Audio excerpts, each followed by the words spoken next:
बाद एक बार फिर से स्वागत है आपका करियर मंत्र में। मैं सुनीता एक बार फिर से हाजिर हूं देने के लिए आपको कुछ खास टिप्स। अप्रैल का समय चल रहा है, जाहिर सी बात है एग्जाम्स ओवर हो चुके हैं और आप चिल कर रहे होंगे, कूलिंग चल रही होगी आपकी, घूम रहे होंगे, मौज मस्ती कर रहे होंगे। लेकिन अब जो इंतजार है आपको वो है सक्सेस का, चाहे किसी भी एग्जाम में हो। और ये सक्सेस है क्या, इसी सक्सेस को समझने के लिए और समझाने के लिए मेरे साथ एक खास मेहमान स्टूडियो में मौजूद हैं। मेरे साथ मौजूद हैं बियानी ग्रुप ऑफ कॉलेजेस के डायरेक्टर और counselling expert professor Sanjay Biyani. एक बार फिर से स्वागत है संजय जी आपका। Thank you. इस वक्त जो सबसे ज्यादा चर्चा हो रही है संजय जी, वो है सक्सेस की। सक्सेस और एटीट्यूड, इन दोनों के बीच में आप क्या कॉम्बिनेशन देखते हैं और सक्सेस आखिर है क्या? हर पर्सन ही सक्सेसफुल होना चाहता है, पर ये समझ आता नहीं है सक्सेस में एलिमेंट कौन कौन से हैं। मैंने इस पे बहुत स्टडी किया और मैंने एक मैट्रिक्स बनाई, लेकिन ये मैट्रिक्स टेस्टेड थी उन सब सक्सेसफुल लोगों से जो है तो एंटरप्रेन्योर बने या जिन्होंने जिंदगी में कुछ अचीव किया। पर ये आपको ये जानकर बहुत आश्चर्य भी होगा कि सक्सेस के कुछ पैरामीटर है कुछ और हम अप्लाई कुछ और कर रहे हैं। मे भी ये एक कारण बने जिसकी वजह से हम फेलियर की तरफ जाते हैं। पूरी सोसाइटी आज नॉलेज की बात करती है, बुक में जो है बहुत नॉलेज है, किताबें पढ़ी जाए, लेकिन ऐसे बहुत सारे उदाहरण मिलेंगे जिन्होंने कभी किताब पढ़ी नहीं लेकिन उन्होंने अपने करियर के अंदर मुकाम हासिल किया, मंजिल हासिल की, जो वो पाना चाहते थे वो उन्होंने हासिल किया। हाँ, इवन कॉलेज ड्रॉप आउट थे, चाहे आप स्टीव जॉब्स की बात करें, चाहे बिल गेट्स की बात करें, मार्क जुगरबर्ग की बात करें, ये सब वो लोग थे जो किताबों से बाहर निकले। और मैं हजारों लोगों को इंटरव्यू लेने के बाद ये बात बता रहा हूँ, नॉलेज का हमारी सक्सेस में रोल होता है सिर्फ 5%। 5% नॉलेज हमारी रोल, महज 5%, सिर्फ 5%। फिर उसके बाद आता है स्किल डेवलपमेंट की आजकल बात चल रही है। स्किल डेवलपमेंट होनी चाहिए, यूथ को प्रैक्टिकली काम करना आना चाहिए। फिर मैंने जब गौर किया तो फिर बाद में इसको एसेस किया तो स्किल का भी रोल है सिर्फ 5%।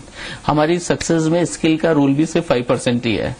मतलब ये दोनों चीजें जिसकी चर्चाएं हो रही है वो सिर्फ 10% में सिमट जाती है। यस, बहुत ही इंटरेस्टिंग बात। उसके बाद हमारे जितने भी स्कूल और कॉलेज और घरों में बच्चों को डिसिप्लिन सिखाया जाता है। अनुशासन बहुत बड़ी चीज है और अनुशासन में रहना बहुत जरूरी है। ये अनुशासन को जब मैंने गौर से देखा और इसको सक्सेस पैरामीटर से जब रिलेट किया तो मुझे पता चला सिर्फ 10% रोल है इसका हमारी सक्सेस में, only 10%। Knowledge 5, skill 5 and discipline only 10।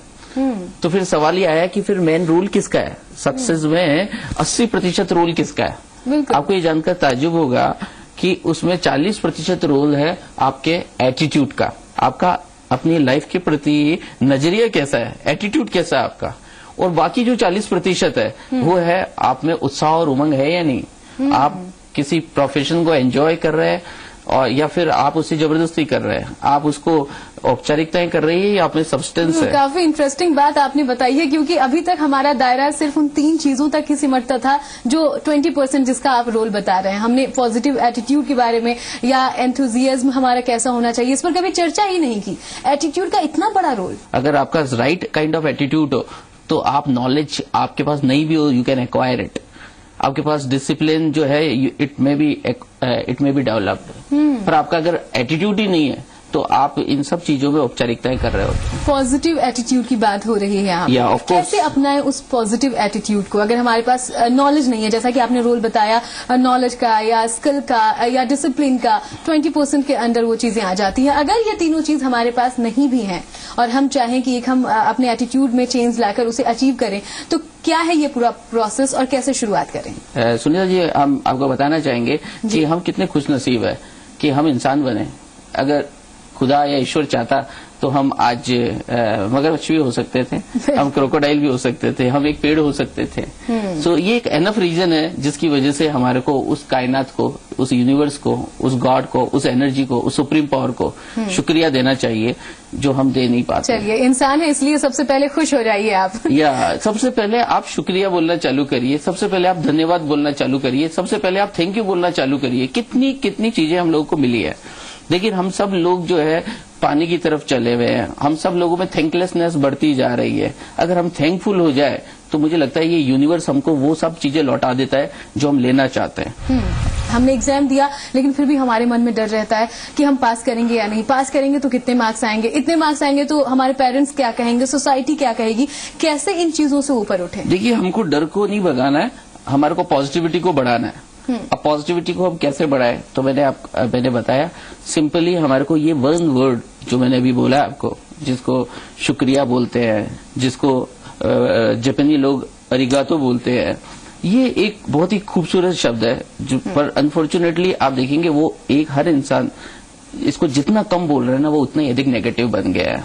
हमारी जिंदगी में से वो सब चीजें निकाल ली जाती है जिनके प्रति हमारा नजरिया नेगेटिव होता है, जिनके हम वैल्यू नहीं करते, वो सब चीजें चाहे हेल्थ हो या वो रिलेशनशिप हो, चाहे मनी हो या करियर हो या जॉब हो या बिजनेस हो, वो सब कम होते जाते हैं जिनकी हम वैल्यू कम करते हैं। जैसे आपने कहा कि नेगेटिविटी निकाल दीजिए, हर बात के लिए शुक्रिया कहिए। अगर हर बात के लिए हम शुक्रिया कहें, सेटिस्फाई हो जाएं, तो क्या हमारी ग्रोथ पे इसका असर पड़ेगा? देखिए, शुक्रिया बोलने से सेटिस्फेक्शन का कोई गहरा संबंध नहीं। हम जिसके प्रति शुक्रिया बोलेंगे वो चीजें उनके प्रति हमारी एनर्जी बढ़ेगी और हम अधिक एफिशिएंटली काम करेंगे। शुक्रिया बोलने का मतलब सेटिस्फाई होना नहीं है। अगर हम लोग फील गुड करते हैं तो हम अपने काम को एंजॉय इसलिए करते हैं, हम हमारे एम्प्लॉयर के वर्क को इसलिए एंजॉय करते हैं क्योंकि हम एम्प्लॉयर के प्रति एक शुक्रिया का नजरिया रखते हैं। अगर ये नजरिया कम होगा तो आप अपनी सर्विस को भी अच्छे से नहीं कर सकते डिस्चार्ज, आप अपनी रिलेशनशिप को अच्छे से डिस्चार्ज नहीं कर सकते। मैं तमाम उन यूथ को ये बात बोलना चाहूंगा जो कि जिन्होंने नेगेटिविटी को आजमाया है, जिन्होंने एग्जाम में स्ट्रेस को आजमा के देखा है, जिन्होंने अपनी रिलेशनशिप में नेगेटिविटी को आजमा कर देखा है, एक बार पॉजिटिविटी को आजमाइए। एक बार सफल होने की जो सिंपल से टिप्स है जिसमें हम कह रहे हैं कि आपको एक ही शब्द को आजमाना है और उसको बहुत तरीके से बोलना है। सिर्फ बोलने से काम नहीं चलेगा। ये बोलना वैसा ही लगता है मुझे जैसे बचपन में Jack and Jill went up the hill वाली पोएम बोलते थे जो हमें उस समय भी समझ में नहीं आती थी हम बोल क्या रहे हैं। ना उसे अपनाएं, खुद में ढालें, उसको महसूस करें, क्योंकि हम सब लोग अगर देखा जाए तो हम सब लोग विचार नहीं बल्कि उस विचार से अधिक हम लोग भावनाएं हैं। तो अगर हम किसी चीज के प्रति शुक्रिया अनुभव करें, फील करें, तब वो उसका रिजल्ट आता है। और साथ ही मैं चाहूंगी क्योंकि समय की थोड़ी कमी यहाँ पर होगी हमारे पास, आपने एंथुजियाज्म का भी जिक्र किया, वो भी 40% रोल रखता है। इन दोनों चीजों को अपनी लाइफ में कैसे अप्लाई करेंगे आप कुछ शब्दों में हमारे ऑडियंस को बताएं। मैं उससे पहले आपको ये बता देना चाहूंगा कि आज ये इम्पोर्टेंट शब्द है, इसको आसान और छोटा ना समझा जाए। एक शब्द खींच के आपकी पूरी जिंदगी को 360 डिग्री बदल सकता है। आपको बोलना कैसे है, पॉइंट नंबर 1। आज के बाद में आप जिसको भी शुक्रिया दे उसे नजर मिलाकर बात करिए, उसे एक बार नहीं बल्कि एक साथ 3 बार बोलिए, 3 times for 1 work, so that आपकी प्रॉपर आई कॉन्टेक्ट हो, आपकी फीलिंग प्रॉपरली कम्युनिकेट हो, आप एडिक्वेट टाइम दे सके, आपकी जेन्युइननेस उसके चेहरे पर दिखाई, उसके आंखों में आप जेन्युइननेस देख सके और अपनी आंखों से की जेन्युइननेस उसको बता सके। 3 times for 1 work, rule number 1। Rule number 2, आप जब भी बोले उसका रीजन दीजिए। मैंने आज अपने पेन को शुक्रिया बोला तो मैंने इसलिए बोला क्योंकि पेन के बिना मेरा कॉपी में मेरा वर्किंग एफिशिएंटली नहीं हो सकता था।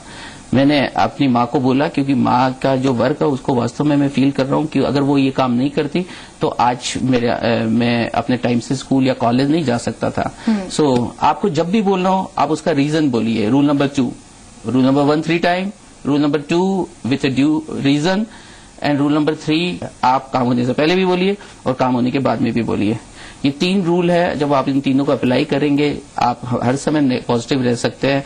आपको 3 बार बोलना है, फील के साथ बोलना है, कारण के साथ बोलना है और काम होने से पहले बोलना है और काम होने के बाद में बोलना है। अगर इस तरह से अगर आप इसको अप्लाई करें तो ये लिविंग और नॉन लिविंग दोनों के लिए हो सकता है। तो आप अधिक मुस्कुरा सकते हैं, आपको ब्यूटी पार्लर जाने की जरूरत नहीं पड़ेगी क्योंकि आप अंदर से खुश रहेंगे और जैसे ही आप अंदर से खुश रहेंगे आपके काम बनने लगेंगे, आप अधिक परफॉर्म करने लगेंगे और आपको अधिक सक्सेस मिलेगी। चलिए, और आपने जो कॉम्पोजिशन बताया यहाँ पर सक्सेस का, उम्मीद है कि जब हमारी ऑडियंस, हमारे यंगस्टर्स इसे सुनेंगे, आपकी बातों को अप्लाई करेंगे तो वो सक्सेस, उनकी मनचाही सक्सेस उन्हें जरूर मिलेगी। जी मीडिया पूरी कोशिश करेगा कि आपके एक्सपीरियंस हमारे यंगस्टर्स तक पहुंचाएं ताकि उन्हें जितना फायदा इस बातचीत के जरिए हो सके, आपकी सलाहों के जरिए हो सके, उन तक पहुंचे। बहुत बहुत शुक्रिया आपका प्रोफेसर बियानी हमारे साथ जुड़ने के लिए। तो महज एक वर्ड, एक एटीट्यूड चेंज आपको सक्सेस दे सकता है। सक्सेस को पहचाने, अपने आप को पहचाने और उन चीजों को अप्लाई करें जो आपकी लाइफ को पॉजिटिव बनाए, पॉजिटिव एटीट्यूड दे, उत्साह बनाए रखें